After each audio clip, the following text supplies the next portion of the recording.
मुझे इस बात का दुख होता है कि मैं एक ऐसी सरकार का यहाँ पे समर्थन कर रहा हूँ जहाँ पे अपराध पूरी तरीके से बेलगाम हो चुका है। बिहार में जिस तरीके से हत्या, अपहरण, लूटमार, डकैती, बलात्कार एक के बाद ऐसी श्रृंखला बन गई है और अब तो ऐसा लग रहा है जैसे प्रशासन पूरी तरीके से नाकामयाब है या फिर पूरी तरीके से प्रशासन निकम्मा हो चुका है और अब इनके बस का नहीं है बिहार और बिहारियों को सुरक्षित रखना।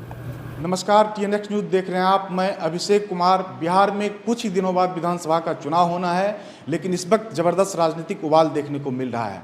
बिहार में गिरती कानून व्यवस्था को लेकर के विपक्ष तो लगातार सत्ता से सवाल कर ही रहे थे, लगातार नीतीश सरकार को घेर रहे थे, लेकिन दिलचस्प बात यह है कि अब सत्ता में शामिल लोग, एनडीए के प्रमुख घटक दल लोक जनशक्ति पार्टी रामविलास के प्रमुख चिराग पासवान ने भी अब बिहार के कानून व्यवस्था पर सवाल उठाना शुरू कर दिया है। उन्होंने पत्रकारों से बात करते हुए साफ तौर पे कहा है कि उन्हें इस बात का दुख है कि बिहार में वे एक ऐसी सरकार का समर्थन करते हैं जिसके शासन में कानून व्यवस्था की स्थिति अच्छी नहीं हो रही है। लगातार हत्या, बलात्कार और छिनतई जैसे जघन्य अपराध बिहार में रोज़ बरोज हो रहे हैं। चिराग पासवान ने बिहार के नीतीश सरकार पर सवाल उठाते हुए, यहाँ के कानून व्यवस्था पर सवाल उठाते हुए क्या कुछ कहा है, आइए पहले सुनते हैं। देखिए, एक के बाद एक जिस तरीके से बिहार में आपराधिक घटनाओं की एक श्रृंखला सी बन गई है और प्रशासन पूरी तरीके से नतमस्तक दिख रहा है अपराधियों के सामने। ये बात सही है कि जो ये घटना घटी है ये जितनी निंदनीय है, जितनी शर्मनाक है, कार्रवाई भी हुई है, गिरफ्तारी भी हुई है, पर पहली बात ऐसी घटनाएं घट क्यों नहीं है। बिहार में जिस तरीके से हत्या, अपहरण, लूटमार, डकैती, बलात्कार एक के बाद ऐसी श्रृंखला बन गई है और अब तो ऐसा लग रहा है जैसे प्रशासन पूरी तरीके से नाकामयाब है इन घटनाओं को रोकने के लिए। और अगर ऐसे ही चलता रहा तो ये आने वाले दिनों में एक बहुत भयावह परिस्थिति उत्पन्न कर देगा हमारे प्रदेश के लिए। उत्पन्न हो चुकी है। जिन परिवारों ने अपनों को खोया उनका हालात पूछिए, जिन बच्चियों के साथ इस तरीके से दुष्कर्म हो रहा है उनके हालात पूछिए।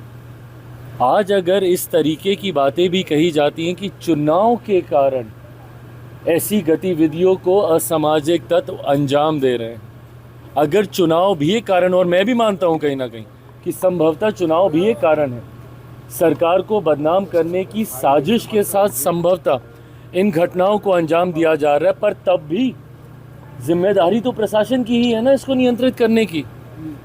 कोई भी अपराधी आपके राज्य में आपराधिक घटनाओं को कैसे अंजाम दे रहा है प्रशासन के रहते हुए, या तो फिर इसमें प्रशासन की मिली भगत है और या फिर प्रशासन इस पे लीपापोती करने का कार्य कर रहा है, और या फिर पूरी तरीके से प्रशासन निकम्मा हो चुका है और अब इनके बस का नहीं है बिहार और बिहारियों को सुरक्षित रखना।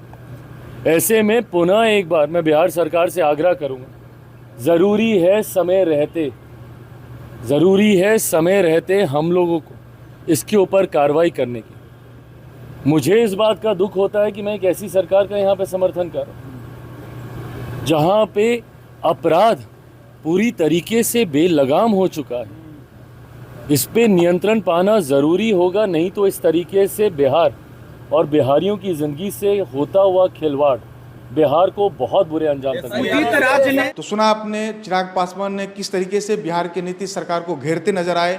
उन्होंने साफ तौर पे कहा कि बिहार में जिस तरीके से घटनाएं घट रही है, जिस तरीके से रोज़ बरोज़ हत्या और बलात्कार की घटनाएं हो रही है, उससे वे दुखी हैं और इस बात पे अफसोस जताया कि वे एक ऐसी सरकार का समर्थन कर रहे हैं जिसके शासन में ये तमाम चीज़ें दुरुस्त नहीं हो रही है।